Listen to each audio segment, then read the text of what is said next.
Decide केली की रोजचे ब्लॉग रोजच पोस्ट करायचे. सो आजचा ब्लॉग आहे हा. So welcome back to my channel. मी स्वाती तुमचं मनापासून स्वागत करते. ओके, आज सकाळी माहीच्या टिफिनला मी बनवत आहे मूग दाल चिला. माही त्यासाठी गरम पाणी करतो आहे. आणि आजचा मेनू आहे की रोस्टेड पनीर आणि शेवग्याची शेंगाची नाही, ह्या कुठल्या शेंगा आहेत, ह्या गवारच्या शेंगाची भाजी, कारण ह्याच्यामध्येही प्रोटीन असतं. पण माझ्या चाकूला धार नव्हती, सो माही मला हेल्प करत होता धार लावून द्यायला. सो इतका फास्ट करत होता, मी व्हिडिओची स्पीड केल्यामुळं तसं वाटतं आहे. सो त्यांना मला धार लावून दिली आणि हे बघायला खूप मजेशीर वाटते. एनिवेज, सो बस किट्टू झोपली आहे, तोपर्यंत फटाफट कामं आवरून घ्यायचे आहेत.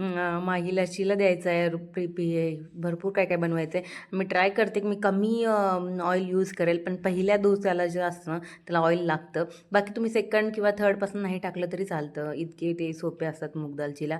आणि बिलकुल म्हणजे माझ्यासारख्याला जमतो म्हणलं ना, ज्याला कुकिंगचं काही जास्त नॉलेज नाही आहे किंवा जास्त डेफ नाही आहे, तर कुणालाही जमू शकतं. आणि तुम्हाला हवे तेवढे पातळ होतात ते. आणि ह्याच्यामध्ये मी काही नाही, हिरवी मिरची टाकली, मीठ टाकले की नाही मला माहिती नाही आहे. आता मला तो ऑफिसला गेला आहे, आता मला त्याचा फोन येईल एखाद्या वेळेस मीठ नसेल बिलकुलच टाकलेलं. बट ठीक आहे, मी त्याच्यासोबत एक मिठाची डब्बा देत असते छोटासा, ब्लॅक सॉल्टचा, ज्याच्यामध्ये तो टाकून खाऊ शकतो. सो इथे गवारशेंगा मी थोड्या उकळायला टाकल्या, कारण की मला ना अशी प्लेन भाजी करायला थोडा वेळ पण लागला असता आणि हे पण. सो मूग दाल चिला आहे.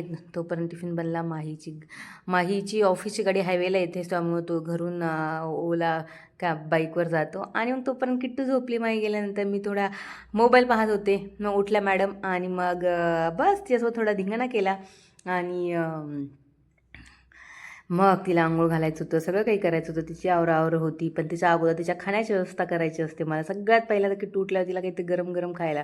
सो काय खायला करणार, तो ॲज युजली इडलीच करणार. आणि इथे मी माझा चहा घेऊन आत्ता दुपारचे वाजत होते 1 आणि मी व्हॉइस ओव्हर करायला बसलेली. सो आजचा ब्लॉग आहे. So thanks for watching, and चला भेटूया इव्हिनिंगच्या ब्लॉगमध्ये, जर मी शूट केला.